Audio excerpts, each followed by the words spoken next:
Olá, bem-vindo ao Melhor e Mais Justo. 12 de maio de 2016. Um dia muito triste. Dia de ruptura na democracia brasileira. Dia em que a maioria do Senado Federal rasgou a Constituição e pisoteou a soberania popular, aprovando a abertura do processo fraudulento de impeachment da presidenta Dilma Rousseff, que agora está afastada por até 180 dias. Quantas mãos sustentam e estão sujas de golpe? Quantos lavaram as mãos? E quantas mãos acolhem e defendem a democracia?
Ao destituir o meu governo, querem, na verdade, impedir a execução do programa que foi escolhido pelos votos majoritários dos 54 milhões de brasileiros e brasileiras.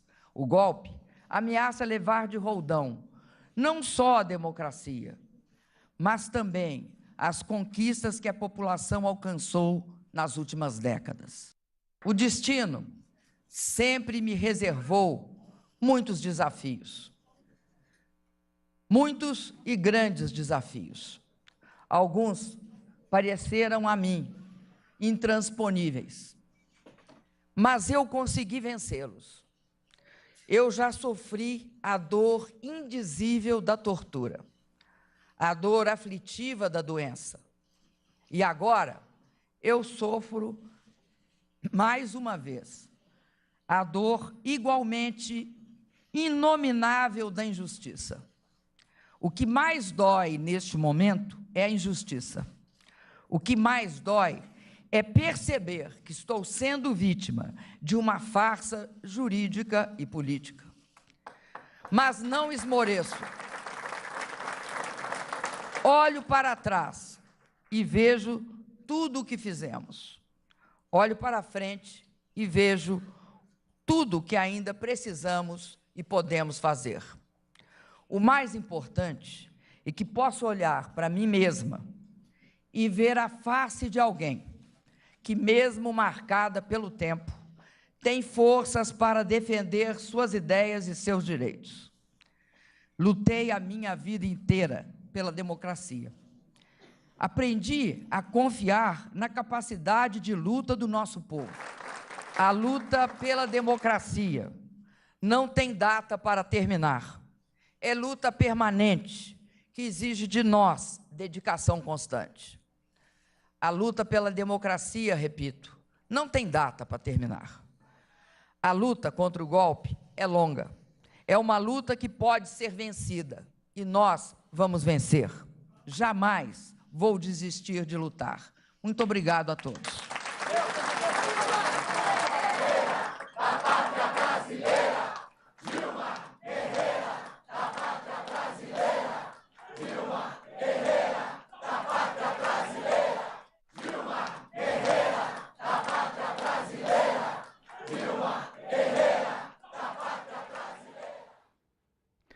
Para analisar a atual conjuntura do golpe e pensar em como reconquistar a democracia, convidamos Igor Fuzia, cientista político, professor de Relações Internacionais da Universidade Federal do ABC, e Rodrigo Viana, blogueiro. Bem-vindos. Obrigado. Legal. Como analisar esse triste e tenebroso momento nacional? Como é que vocês estão vendo esse cenário e agora com um golpe consumado, embora seja apenas uma suspensão da presidente por processamento, né? Mas a gente sabe que essa é uma situação muito difícil de reverter e que teremos um novo governo de um interino ilegítimo e interino já hoje. Sabe? Pois é, eu acho que o que mais incomoda, duas coisas que incomodam demais os autores desse golpe. Primeiro, chamá-lo pelo nome. É curioso, né? O Freud dizia isso, né? Quer dizer, as pessoas às vezes ficam dando voltas e não querem falar, não querem chamar as coisas pelo nome. Antigamente as pessoas não queriam chamar o câncer de câncer, né? Achando que com isso não haveria o câncer. Então, quando a gente fala que é golpe, as pessoas ficam desesperadas. Hoje eu ouvia o ex-presidente Fernando Henrique Cardoso numa rádio em São Paulo, e ele dizia, olha, tem que parar com isso, a Dilma está fazendo um mal ao Brasil. Ela está querendo resistir, ela tinha que aceitar. Então, duas coisas incomodam demais aos autores desse golpe. Primeiro, chamá-lo de golpe, porque é um golpe parlamentar, não é um golpe fardado, como a gente viu em 64, né? Mas é um golpe. E a outra coisa que incomoda muito são essas imagens que nós vimos aí. Eles queriam que a Dilma tivesse apagada da história. A Dilma e o que ela representa, o Lula, né? Então, o fato da presidenta Dilma ter saído do palácio, ter encontrado o povo, ter discursado de maneira firme, incomoda demais. Eu vi umas pessoas na rua também em São Paulo, no bairro dos Jardins, eu fui a trabalho hoje, e eles comentavam, mas ela ainda está querendo falar, ela está falando lá com o povo na frente do palácio, quase como se fosse um absurdo, e doesse para eles a existência desse campo político representado pela Dilma e pelo Lula e por vários atores, né? Um campo que é coletivo, de uma construção coletiva. E eu acho que é isso que nós temos que fazer. A primeira forma de resistir ao golpe é chamá-lo pelo nome. É golpe, é um governo golpista, um golpe meio frio, meio light, né? A gente pode dizer assim, mas é golpe. E segundo, dizer, nós vamos continuar existindo, né?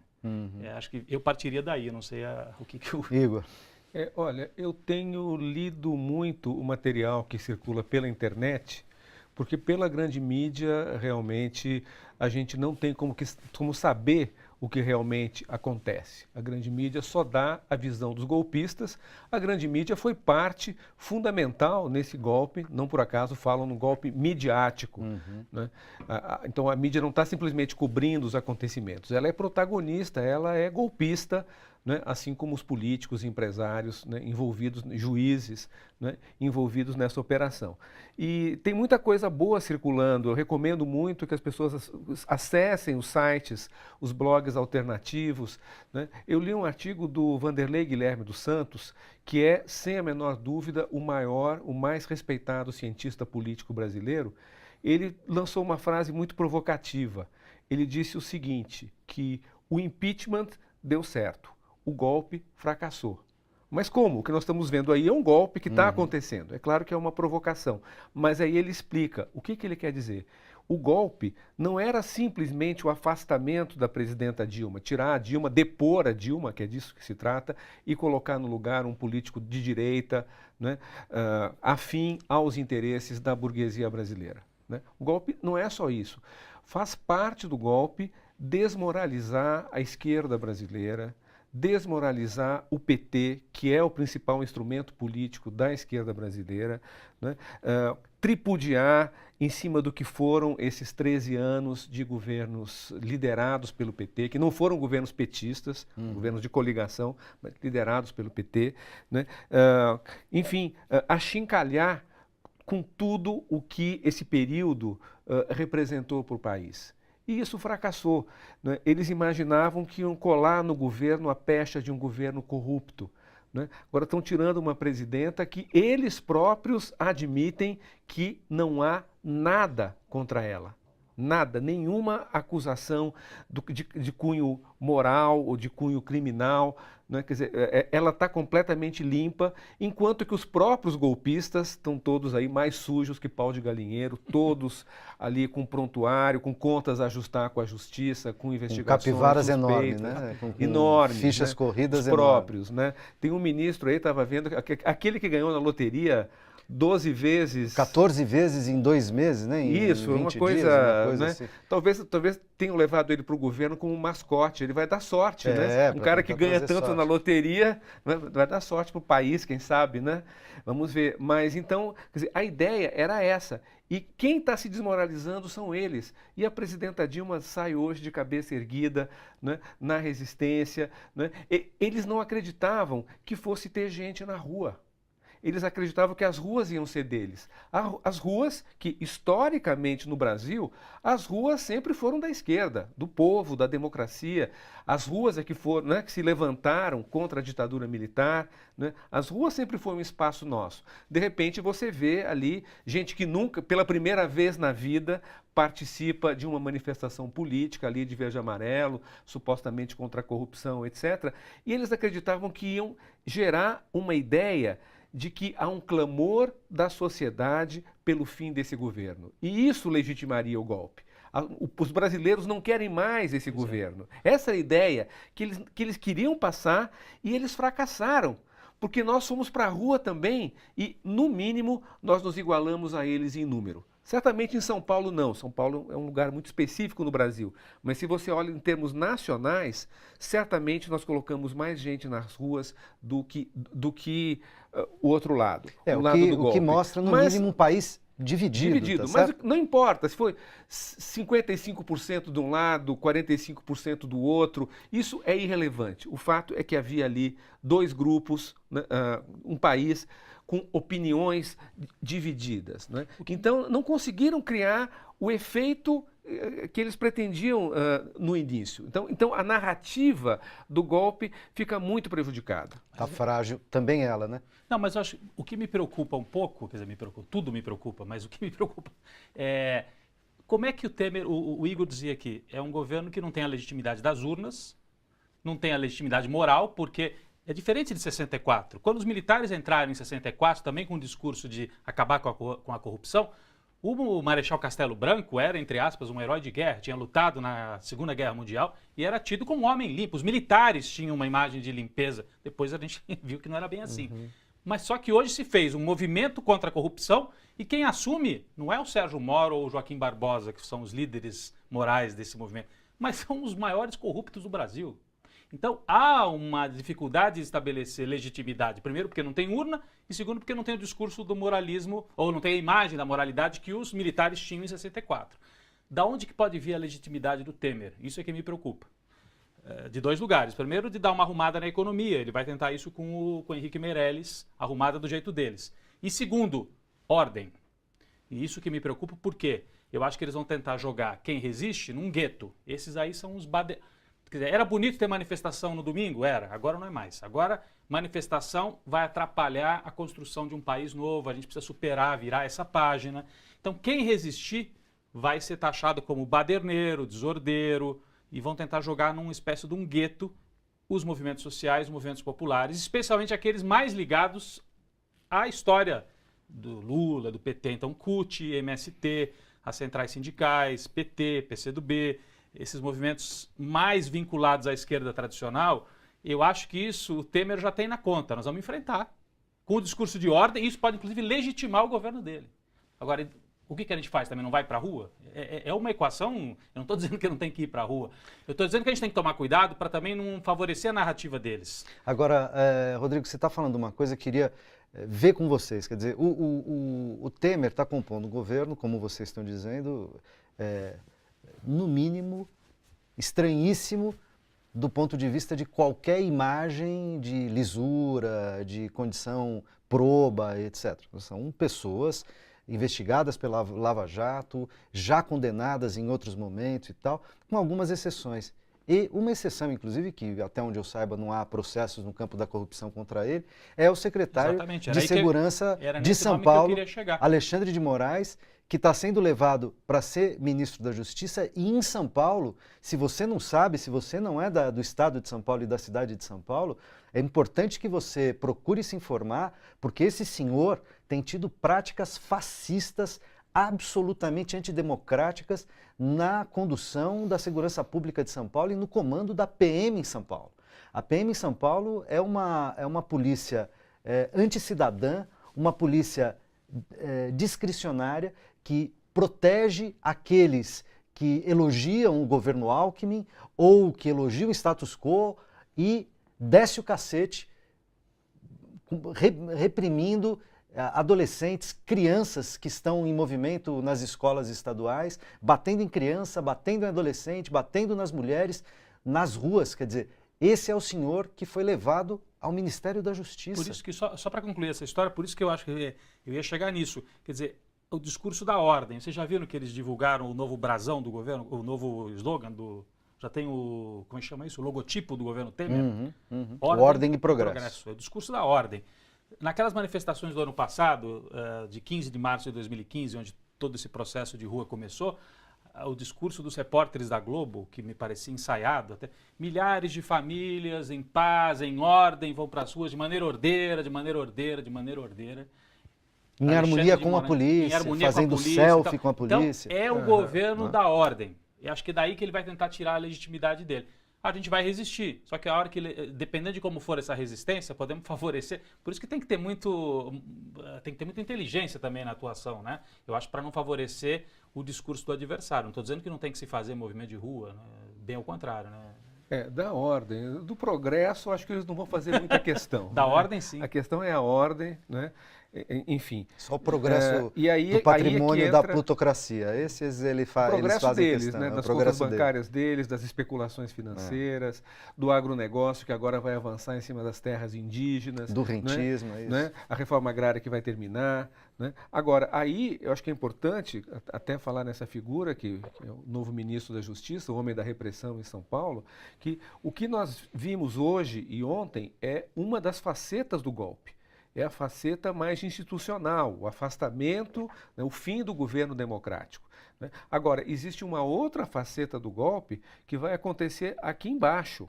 Aqui embaixo a gente vai ter novos tempos nesse país, tempos sombrios, tempos de muita repressão, muito autoritarismo. Eles vão deixar o PT funcionando? O PT é o maior partido político brasileiro. Eles vão ter que destruir o PT. O sindicalismo brasileiro, a CUT é uma das maiores centrais sindicais do mundo. Eles não vão poder deixar a CUT funcionando. Né? Um movimento social como o MST é o maior movimento social rural do mundo. O MST ele envolve, entre assentados, acampados, militantes, pessoas envolvidas no movimento, mais de 1 milhão de pessoas. São centenas de assentamentos da reforma agrária, de acampamentos, projetos de educação, de saúde, de educação, né, de milhões de atividades. De economia solidária, de agricultura orgânica. Agricultura orgânica, exatamente. Né? Então, eles não vão poder deixar isso continuar. Né? As universidades são um espaço livre. Né? Isso que o governo fez, o governo criou 23 novas universidades federais, dezenas e dezenas de campi.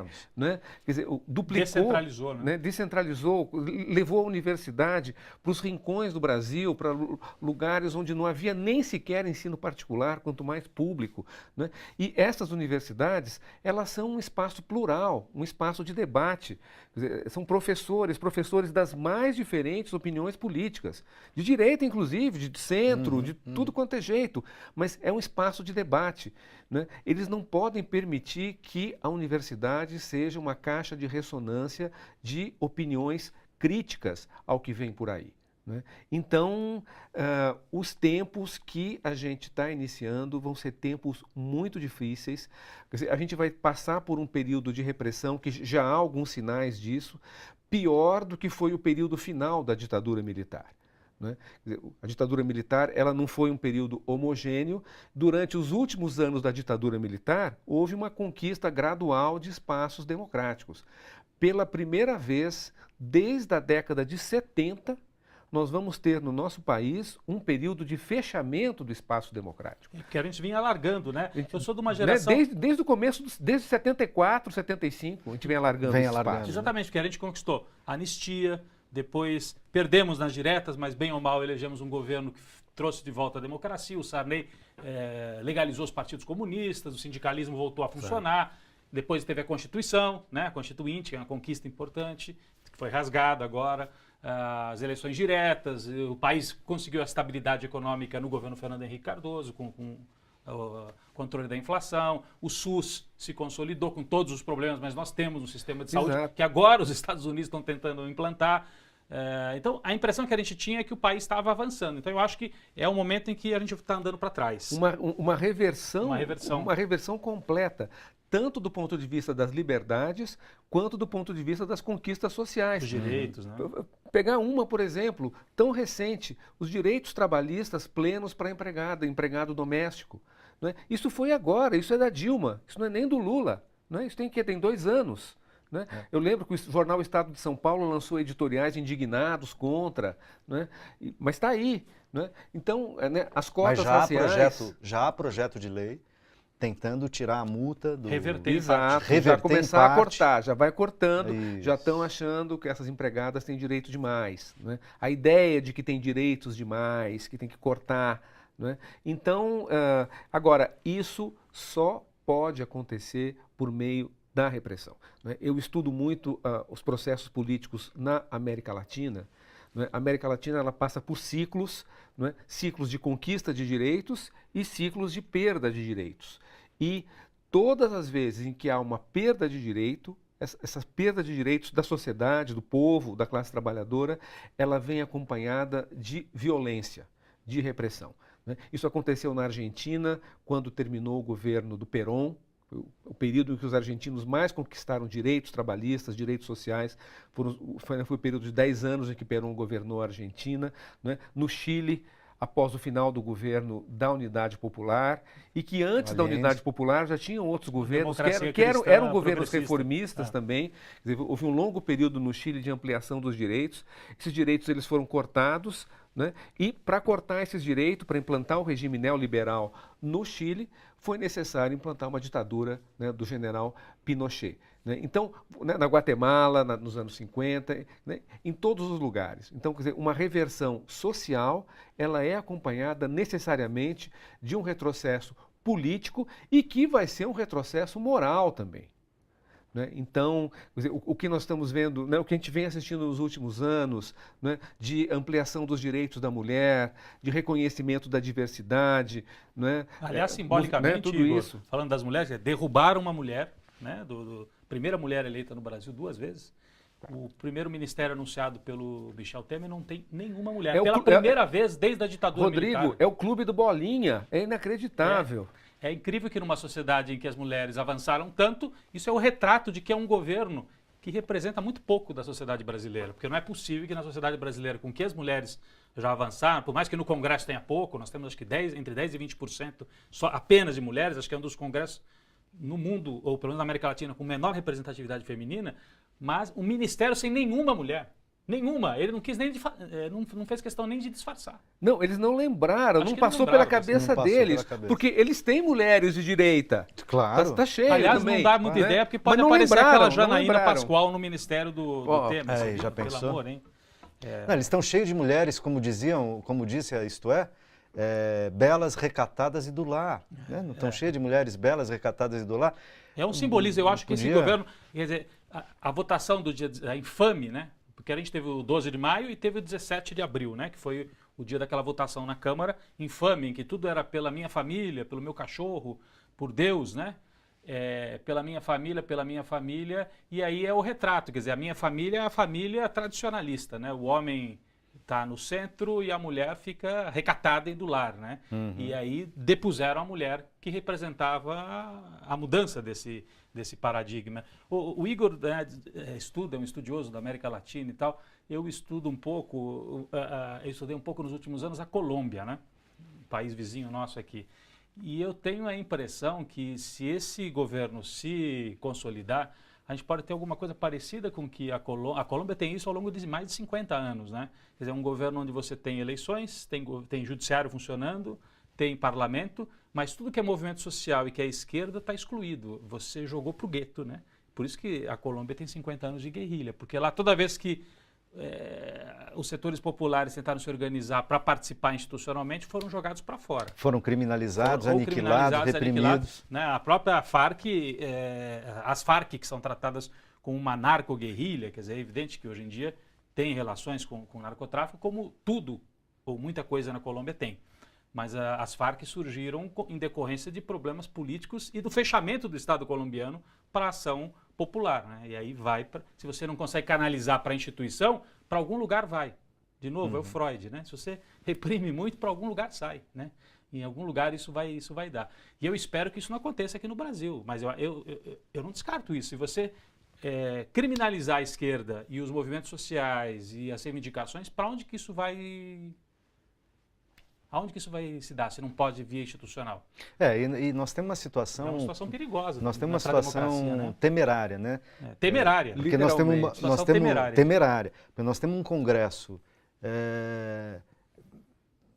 muitíssimo conservador. Aliás, eu diria que a própria esquerda, a sociedade brasileira, cuidou ao longo da nossa experiência democrática, que se finda hoje, infelizmente, vamos ter que reconquistar a nossa democracia, mas ao largo desses 30 anos de experiência democrática, quase 30 anos de experiência democrática, a gente cuidou muito pouco dos legislativos, né? O legislativo teve muito pouco no debate, nas eleições, teve muito pouco na perspectiva da qualificação. Em geral, tanto a mídia quanto as pessoas no senso comum, no dia a dia, etc., quando discutem política, discutem o executivo. Quem vai ser o prefeito, quem vai ser o governador, quem vai ser o presidente da República, né? E muitas vezes nem lembram em quem votaram para vereador, para deputado estadual, para deputado federal. Para senador, às vezes lembram, porque senador tem menos candidatos, né? Dura mais tempo, etc. Mas, de todo modo, o que eu estou querendo dizer é o seguinte: a gente tem um Congresso com uma conformação terrível, a gente já vem tendo congressos conservadores, etc., mas a conformação atual é muito específica, quer dizer, quase 200 deputados financiados pelo Eduardo Cunha, quer dizer, que conseguiu financiamento e tinha esses caras no bolso, bancadas que ultrapassam a condição partidária de longe, né? As bancadas da Bíblia, do Boi, da Bala, dos empresários, enfim, quer dizer, embora o cara seja de um partido, ele vota secundariamente junto com o partido. Se tiver que votar contra o interesse da bancada que ele representa, se é dos empresários, se é do agronegócio, se é da Bíblia, ele vai com o grupo, enfim, corporativo ou religioso, o que for, e não vai com o partido.